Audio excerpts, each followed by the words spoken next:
the world's smallest snowman in the world? Who is the world's smallest snowman? You are.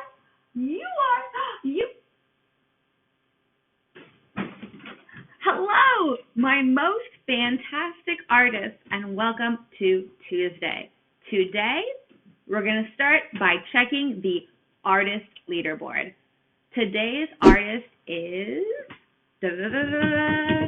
Aiden. Congratulations, Aiden. You are the artist leader on the leaderboard. I chose Aiden's work because he has a background, he has some notes in his tree rings, and I love how his looks a little bit different from mine. Way to use your creativity, Aiden.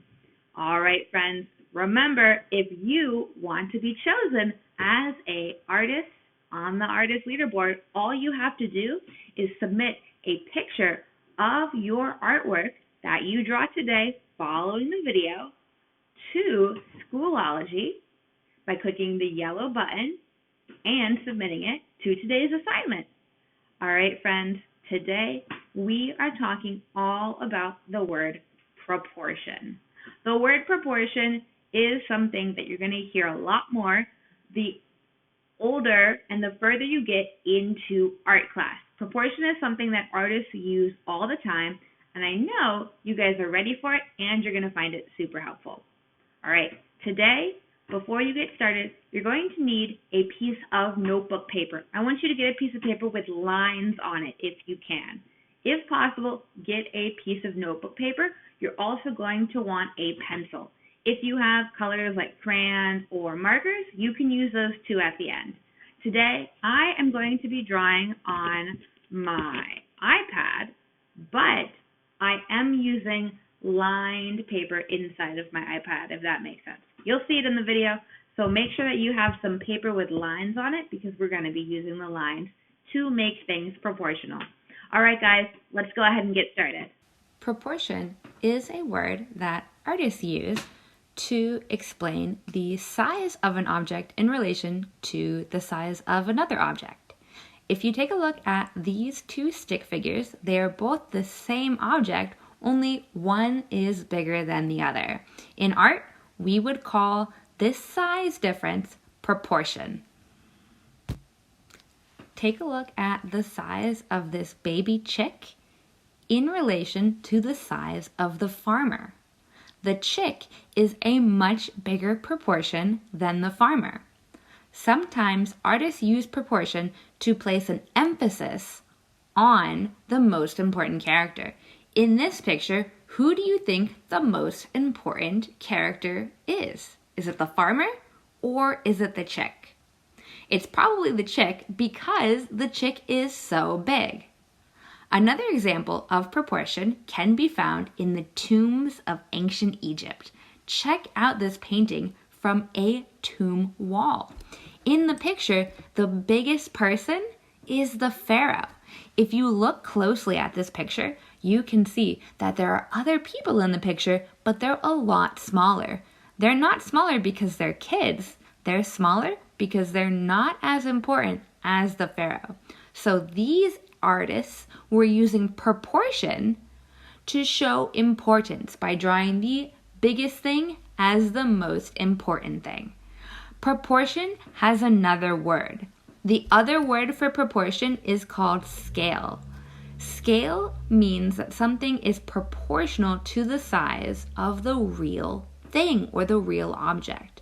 For example, if you bought a model of a car and the model was to scale, that means the car is proportional in real life to the real life car it's modeled after.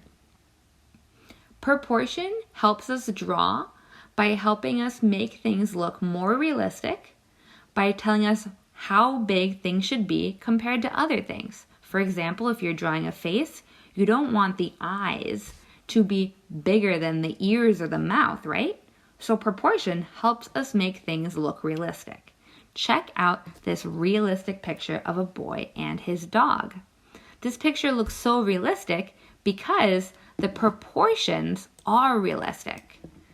Proportion can also help us draw things that look a little more cartoony or unrealistic. For example, check out this picture of this boy and his dog. These proportions are all unrealistic and cartoony.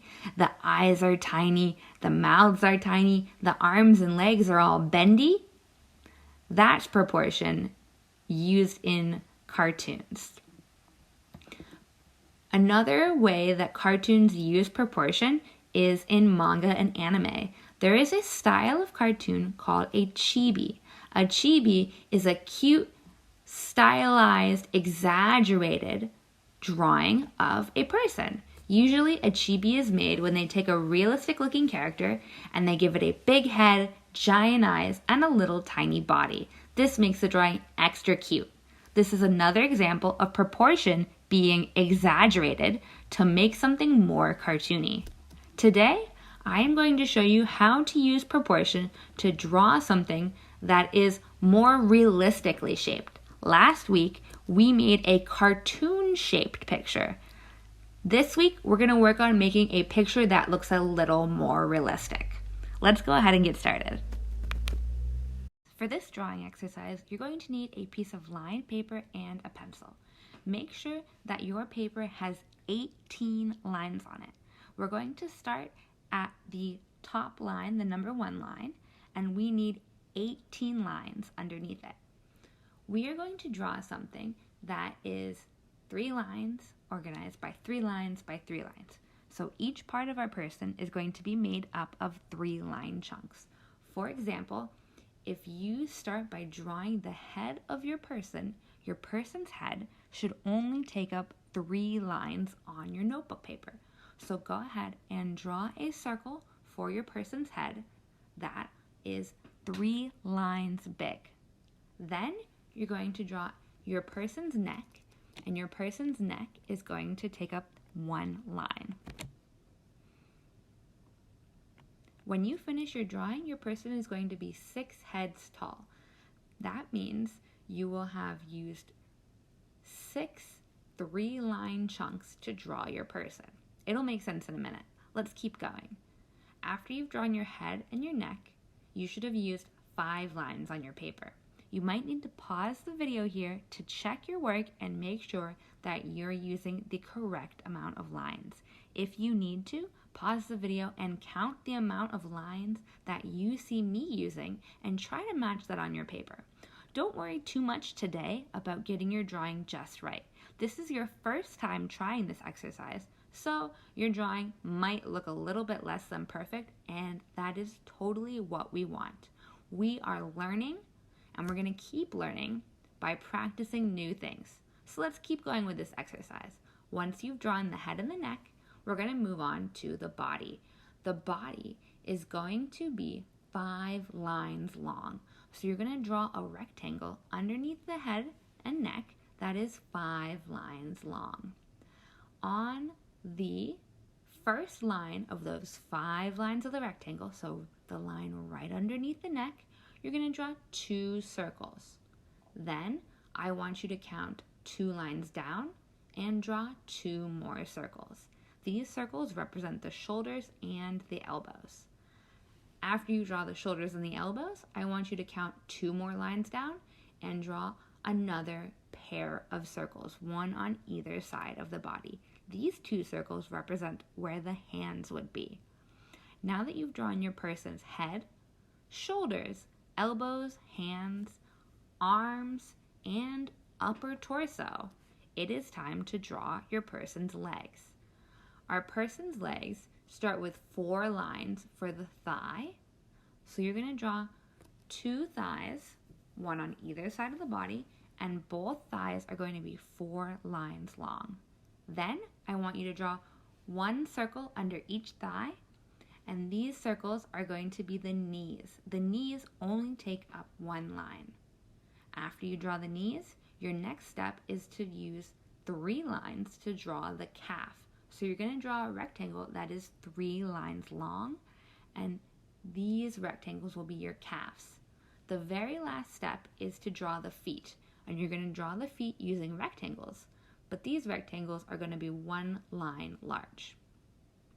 This character is called Breakfast Man because The rectangles you draw kind of remind me of bacon, and the circles you draw kind of remind me of pancakes, and the head looks like a giant dinner plate.